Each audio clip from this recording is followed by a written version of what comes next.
I did like some of the crazy like chase sequences in this movie where it's like a weird, like where you're seeing the POV of like her being chased and stuff. By what exactly, I don't know when you kind of think about it.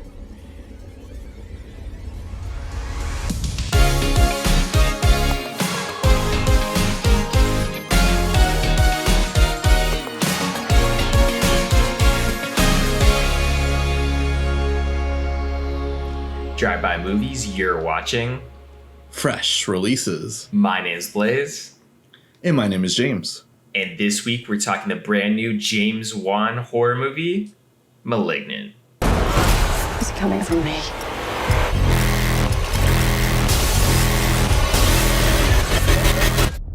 Who are you, Gabriel?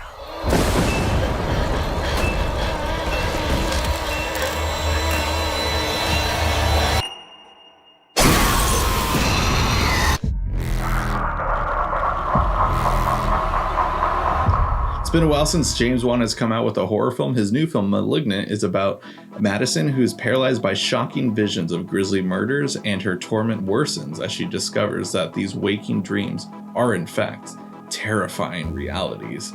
I'm honestly, like, I like James Wan. Like, I enjoy the first Insidious, the first Conjuring's like, okay. I love the first Saw, though, not gonna lie. I also did enjoy, like, Dead Silence. Like, his name is everywhere when it comes to horror. A lot of people say, like, oh, he's the best horror director working today. Hard disagree for me. I do like his movies, but, like, I don't think he's, like, the savior of horror by any means. However, my thoughts might have changed after Malignant, because this is like the dumbest movie ever, but I loved it absolutely. Blaze, what'd you think about it?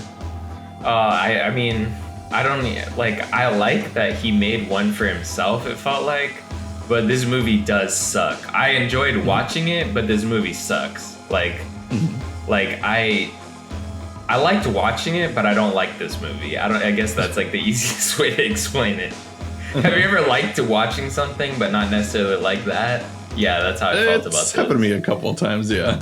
Yeah, like, I don't like this movie. I think it's a bad movie, but I liked watching it. Yeah. It's hard to describe, yeah, because, like, I see 100% what you're saying, and this movie's not for everyone. It deserves, like, kind of all the hate that it's getting, because, like, it's, like, divided. Like, it's getting good reviews, but, like, every single person who's seen this movie hates it. Every single person I've talked to dislikes it and thinks it's the dumbest thing they've ever seen. And 100%, like, I agree with that, but I just liked the way it pivoted, just, like, with 40 minutes left in the movie. It takes a little too long to get there. But just like that last 40 minutes was like the saving grace for the movie, just because like you can tell the bad acting's like kind of intentional. It's got some weird dorky like cut moments. The music cuts in out of nowhere and stuff. But I'm like, this is all right. I get it. Like it's kind of like parody, but like it's taking too long to get there and it's playing too much with a straight face to where it was like almost annoying.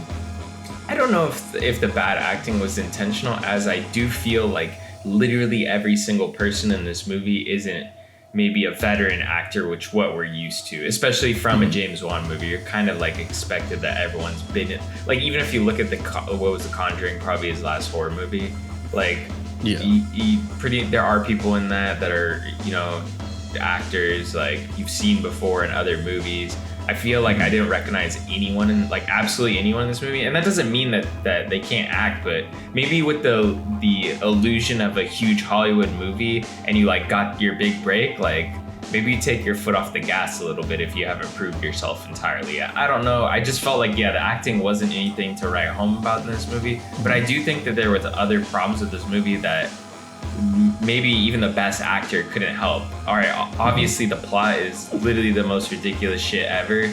Like it's laughable, and that's kind of what makes me like this movie, is how stupid the plot is. It literally reminded me of a film that you came up like in high school about a person that was born backwards. Like that was literally this movie the whole time. I kept thinking about it. This is the dumbest idea for a movie I've ever heard, and you had come up with it.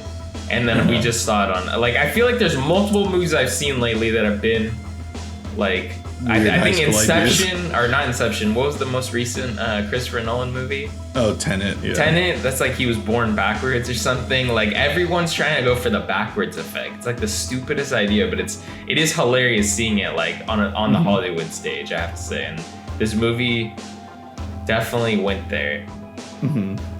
Yeah, what's it called? And I know you watched it at home by yourself. I saw it with the Beyond Fest crowd, so everyone was cracking up the entire movie and stuff. And then finally, when the twist is revealed, just everyone just started like clapping and just yelling at the screen, like "What the fuck" and stuff. So it's quite the fun, rowdy crowd to see it with. It was a 10 o'clock screening, and we saw it one day before it came out in theater. So like, you know, nothing like too crazy, but it was like still fun to like see it a day early with just people who are like horror enthusiasts versus like, you know, I imagine if I saw this at your typical like AMC screening on a weekend night, everyone was just gonna trash this movie and stuff. And like yeah, because it's bizarre. It's like a weird Cronenberg style like creature and like in terms of grotesqueness and stuff, but then like just has that like over the top violent schlock of like an 80s straight to video rated X horror film or something. Like I'm surprised like Warner Brothers like even allowed James Wan to make this movie, but I guess like, you know, when you make $1 billion superhero movie, like, all right, here's $20 million, make whatever you want with it and stuff. And like good for him to go with this, I guess. Yeah, I did like some aspects of it, like the whole, like you're saying, like gory, like crazy action scenes in the end were awesome and just like fun. But I do think that the way that you saw it is probably the way that the film should, or I don't know, like, see, that's the thing. Do you feel like a lot of people in your screening were poking fun at the movie? Like, or do you think that people actually were like, this is sick? No, people were like clapping and cheering the whole time and stuff. And like if you look at any of the Beyond Fest tweets and stuff, all the comments are saying that was the best screening ever and stuff. Like, yeah, but I still don't know though. Like, do they really think it's the best movie ever? Like, they really, it's like, it's almost in jest, right? Like it's a little bit of a joke at the same time. Like they know it's bad, but it's fun with an audience, right?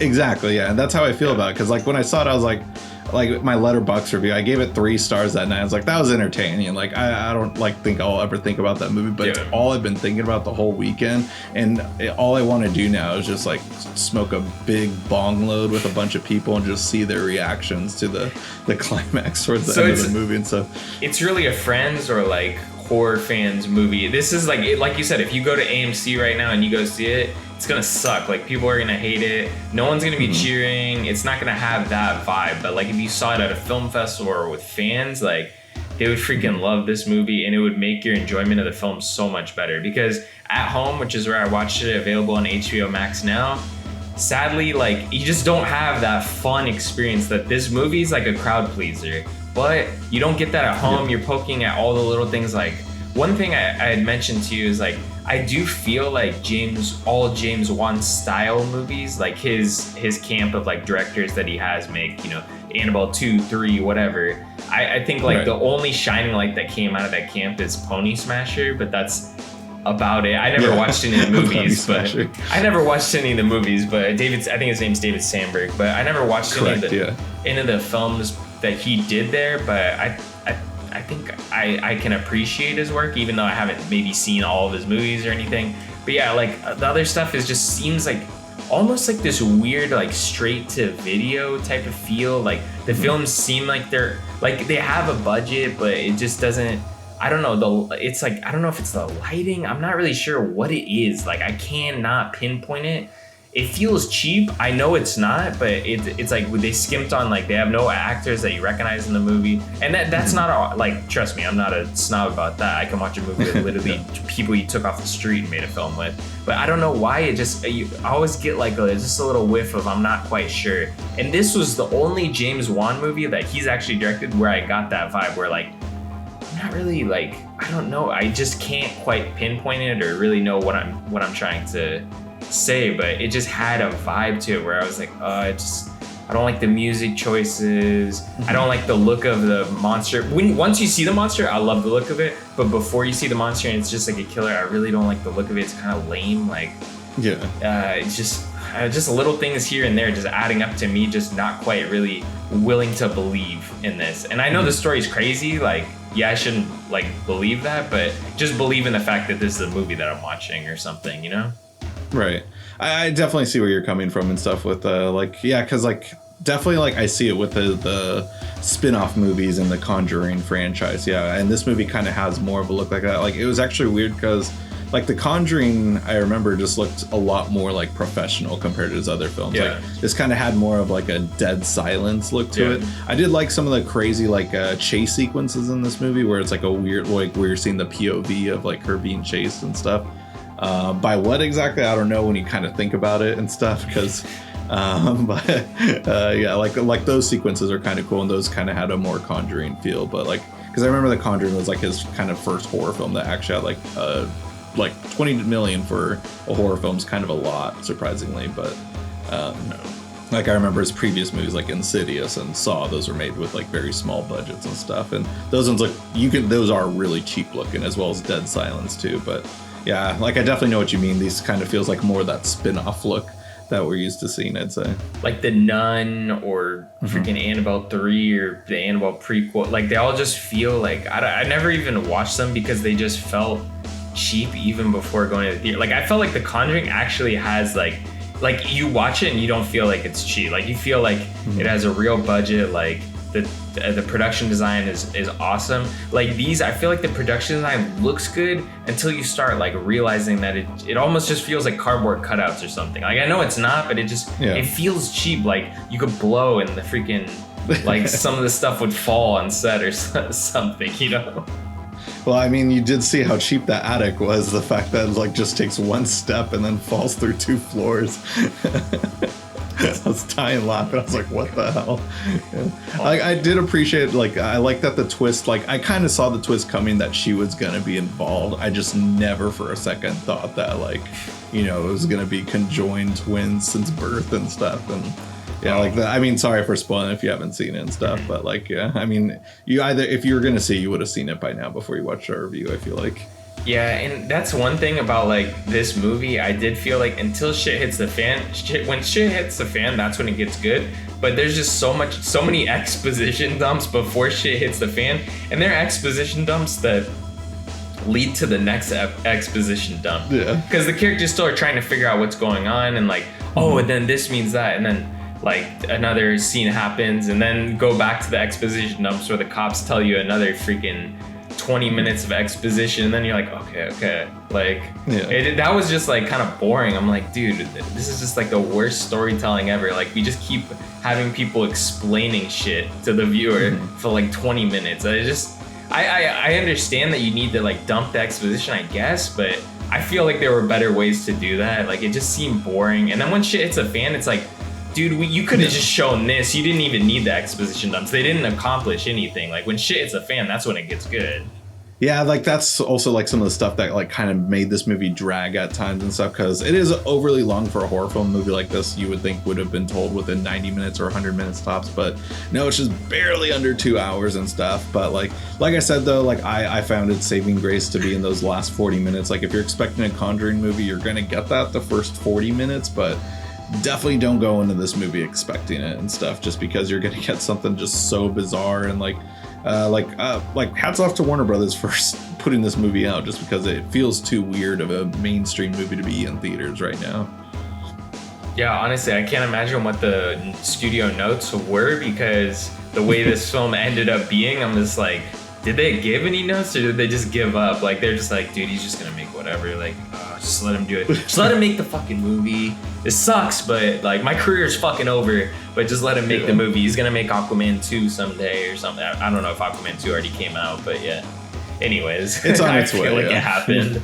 Like this movie happened, and I think like the way you experience this film, basically, if you don't experience this film now, perfectly fine, because in 20 years this movie is gonna have repertory screenings that literally blow the fucking roof off, and that's like the way that it should be seen, essentially.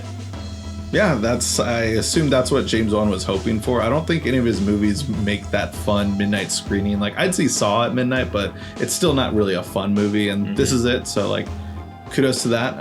Like, what do you guys think of it? Are we full of it or anything? Like, let us know in the comments below. You can check out the movie on HBO Max currently, and then eventually also you can check it out through our Amazon affiliate link in our description box below. And if you guys haven't already, go ahead and smash the like button, hit the subscribe button, and click that notification bell to get all of our latest updates. And if you can't get enough of us here on YouTube, you're in luck, because we are on Instagram, Twitter, and TikTok. Be sure to catch all our links down below. That'll conclude this week's episode of Fresh Releases. Tune in next week for a brand new video.